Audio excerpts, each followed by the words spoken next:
अजितदादा पवार यांच्या अकाली निधनानंतर राष्ट्रवादी काँग्रेस पक्षाचं काय होणार याचे प्रश्न आता निर्माण झालेले आहेत. वेगवान घडामोडी घडू लागलेल्या आहेत.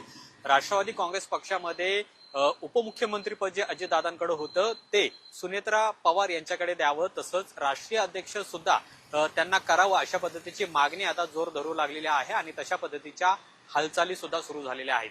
नेमकं आता राष्ट्रवादी काँग्रेसचं भविष्य काय असे अनेक प्रश्न उपस्थित केले जात आहेत, कारण की राष्ट्रवादी काँग्रेस पक्षाचे सर्वेसर्वा हे अजितदादा पवार होते. मात्र आता हाच महत्वाचा खांब आहे तो कोसळलेला आहे असं म्हटलं तर चुकीचं ठरणार नाहीये. आणि त्यामुळे राष्ट्रवादी काँग्रेसमध्ये आता येणाऱ्या पुढील काळामध्ये काय होणार, कारण की दोन राष्ट्रवादी काँग्रेस एकत्र येण्याच्या चर्चा या कुठेतरी आता अंतिम टप्प्यात आलेल्या होत्या, ज्याला अजित पवारही सकारात्मक होते.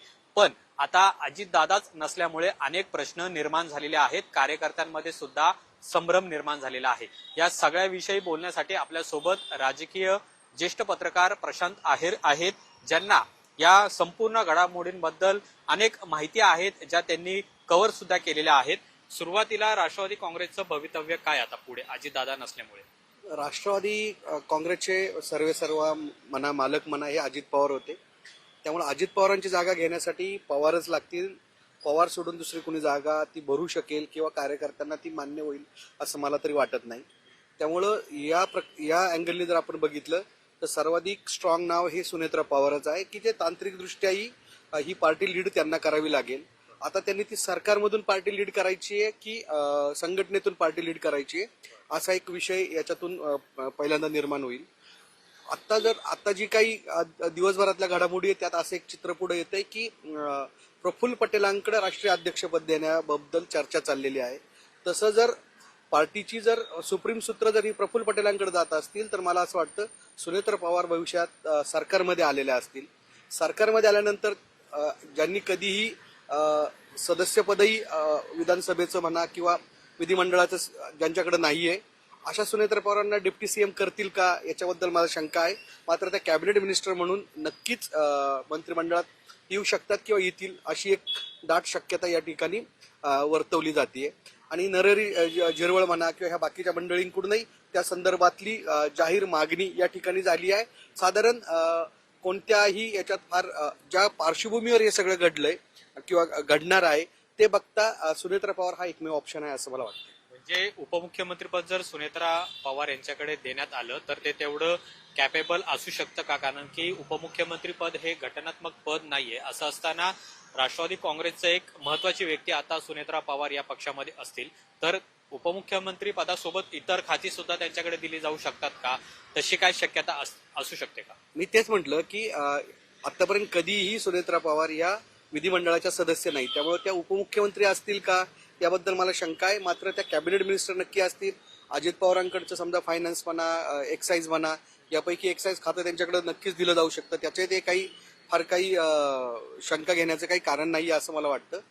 परंतु याच्यात काही अन्य कंगोरे आहेत. ते कंगोरे असे आहेत की दोन्ही राष्ट्रवादीचं एकत्रीकरण व्हावं ही अजित पवारांची तीव्र इच्छा होती असं राष्ट्रवादी काँग्रेस शरदचंद्र पवार पक्षाकडून सातत्यानं कालपासून सांगितलं जातं.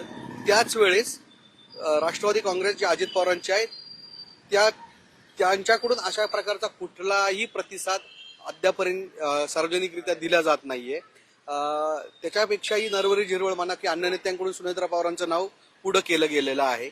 हे सगळं बघता की एक या ठिकाणी कुठंतरी दोन्ही पक्षातल्या प्रमुख नेत्यांमधला एक वेगळा संघर्ष आहे आणि तो संघर्ष या ठिकाणी आपल्याला या वेगळ्या चॅनलमधून बघायला मिळतो. काय संघर्ष नेमका काय? म्हणजे अजित पवारांच्या राष्ट्रवादी मधल्या काहींचा विरोध हा विलिनीकरणाला आहे. काही मंडळींना विलिनीकरण म्हणजे दोन्ही पक्षातल्या काही मंडळींना विलिनीकरण नकोय आणि हे आपण अनेक वेगवेगळ्या घटनांमधून बघितलंय. म्हणजे अगदी छोट्या घटनांमधून पुण्यामधून प्रशांत जगतापांचे उदाहरण आहे. पुणे जिल्ह्यातून मला वाटतं आंबेगावच्या त्यांच्या जिल्हाध्यक्षांचंही हे म्हणणं आहे. अशा प्रकारचे दोन फ्रॅक्शन आहेत की विलिनीकरण होऊ नये म्हणून एक दोन्ही पार्टीमध्ये एक फ्रॅक्शन आहे. परंतु हा फ्रॅक्शन खालच्या कार्यकर्त्यांमध्ये होता. तो अजित पवारांच्या निधनामुळं हा वरच्या नेत्यांमध्ये किती आहे हा प्रकर्षाने पुढच्या येत्या काही दिवसात जाणवणार आहे. पण अजितदादा आता नसल्यामुळे विलिनीकरणाच्या चर्चा यांना जोर आलेला आहे आणि विलिनीकरण व्हावं असं सुद्धा म्हटलं जाते, म्हणजे राष्ट्रवादी काँग्रेस जर पक्ष टिकवायचा असेल तर त्यासाठी विलिनीकरण हे आवश्यक आहे. असं तुम्हाला वाटतं का की आता या घडीला हे सगळं आवश्यक आहे? मला असं वाटतं की आता 2029 पर्यंत म्हणजे विधानसभेची निवडणूक किंवा पुढची लोकसभेची निवडणूक होईपर्यंत विलिनीकरणाचा जरी निर्णय घेतला तरी तांत्रिकदृष्ट्या समजा जर विलिनीकरणाचा निर्णय घेतला तर त्या पक्षातल्या आमदारांना कदाचित एक वेगळं स्वातंत्र्य मिळू शकतं की त्यांनी काय निर्णय घ्यायचा. अशा केसमध्ये तांत्रिक काही गोष्टी उद्भवू शकतात. काही आमदारांचा विरोध असू शकतो, काही खासदारांचा विरोध असू शकतो. ते टाळण्यासाठी मनाने एकत्र येऊ, मात्र पक्ष म्हणून ही आयडेंटिटी कायम राहू शकते 2029 पर्यंत. आणि मला वाटतं की ही शक्यता अधिक आहे की 2029 पर्यंत आपण तांत्रिकदृष्ट्या आपण आपापल्या पक्षात राहू, मात्र मनाने आपण एक येऊ. अशा प्रकारची भूमिका या पुढच्या काळात दोन्ही राष्ट्रवादीकडून घेतली जाऊ शकते. परंतु त्याला या सगळ्या प्रोसेसला ज्येष्ठ नेते शरद पवार कशा पद्धतीने प्रतिसाद देतात किंवा ते कशा पद्धतीने मुळात पहिल्यांदा भावनिकदृष्ट्या अजित पवार गेल्यानंतर पवार कुटुंबाची मोठ बांधणं, घट्ट विण बांधणं ही आवश्यक आहे. आज रोहित पवारांची पोस्ट खूप बोलकी आहे की दादा मला तुम्हाला घट्ट मिठी मारायची राहून गेली. ही पोस्ट खूप बोलकी आहे आणि मला असं वाटतं की ती जी काही एक उसवलेली विण आहे ती विण अजितदादांच्या निधनानंतर पवार कुटुंबातली अधिक घट्ट होण्याची प्रोसेस सुरू होईल आणि ती येत्या काळात दिसू लागल्यानंतरच दोन्ही राष्ट्रवादी एकत्र येण्याच्या पर्यायावर अधिक गांभीर्याने विचार होऊ शकेल. पण हे झालं कुटुंबाचं भावनिक, पण राजकारणामध्ये भावनिकतेला फारसं महत्व नसतं. राजकारण हे महत्वाचं असतं. त्यामुळे अजितदादा यांच्या पक्षातले जे वरिष्ठ सगळे नेते आहेत त्याच्यामध्ये सुनील तटकरे, प्रफुल्ल पटेल, धनंजय मुंडे, छगन भुजबळ आहेत. या सगळ्या नेत्यांची इच्छा आहे का की आपण दोन्ही राष्ट्रवादीने एकत्र यावं आणि मग पुढचा सगळा जो कारभार असणार आहे तो करावा? कार्यकर्त्यांचा प्रेशर खालून वाढत आलाय की आता दोघांनी एकत्र यावं. म्हणजे मी तुम्हाला तेच म्हणतो की भावनिकदृष्ट्या हे दोन पक्ष एकत्र येऊन तांत्रिकदृष्ट्या हे स्वतंत्र राहू शकते आणि त्या केसमध्ये सुनेत्रा पवार मंत्री होतील, या ठिकाणी प्रफुल्ल पटेल राष्ट्रीय अध्यक्ष होतील, त्यांच्या पक्षाची आयडेंटिटी कायम राहील, इकडच्या शरद पवार साहेबांच्या पक्षाची आयडेंटिटी कायम राहील आणि भावनिकदृष्ट्या दोन्ही पक्ष एकत्र येऊन 2029 पर्यंत वाटचाल करतील आणि 2029च्या इलेक्शनच्या तोंडावर किंवा सुप्रीम कोर्टाच्या निर्णयाच्या तोंडावर यापैकी जी गोष्ट आधी होईल त्यावेळेस हे दोघं एकत्र येऊ शकतील असं मला वाटतं. पण 2029ची वाट का बघावी लागते? कारण याला तांत्रिक काही गोष्टी अडकलेल्या आहेत. समजा दोन पक्ष मर्ज केले तर त्या मर्जिंगमध्ये ज्या पक्षाच्या चिन्हावर जी लोक निवडून आलेली आहेत त्यांना जर उद्या अन्य पर्यायाचा विचार करावासा वाटला तर दोन्ही पक्षांपुढे अडचण निर्माण होईल. त्यामुळं आता आपल्या पक्षाचा व्हेटो वापरता येतोय, आपल्या पक्षाचा व्हीप बजावता येतोय.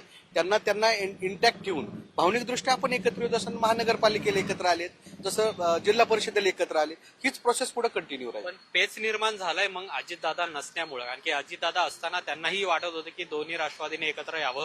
कुठेतरी झेडपीच्या इलेक्शन झाल्यानंतर हे होईल असं सुद्धा अजितदादांकडून सांगण्यात येत होतं. ज्येष्ठ नेते अंकुश काकडे यांच्या म्हणण्यानुसार महानगरपालिकेच्या सीट शेअरिंगच्या दरम्यान अजित पवार त्यांना एकदा असं बोलले होते की अंकुशराव 12 तारखेलाच म्हणजे 12 डिसेंबरलाच दोन्ही पक्ष एकत्र येणार होते, पुढे माशी शिंकली काय माहिती, परंतु आपण महानगरपालिकेच्या निकालानंतर आपण एकत्र येणार आहोत असं सातत्याने अजित पवारांकडून सांगितलं जात होतं असं या ज्येष्ठ नेत्यांचं म्हणणं आहे.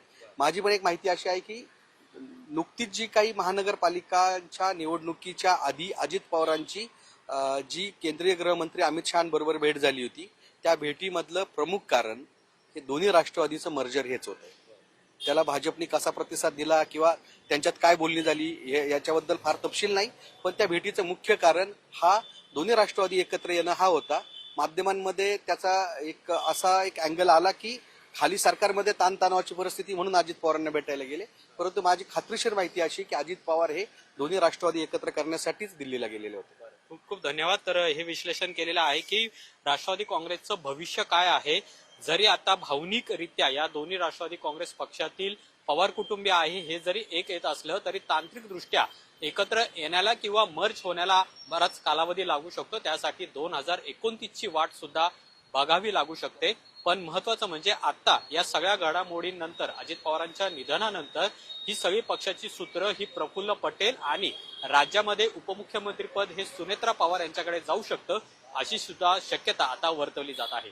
कॅमेरामन तुषार नानावरेसह अमोल धर्माधिकारी, लोकशाही मराठी, पुणे. लोकशाही मराठी ऐका पहा जागरूक रहा.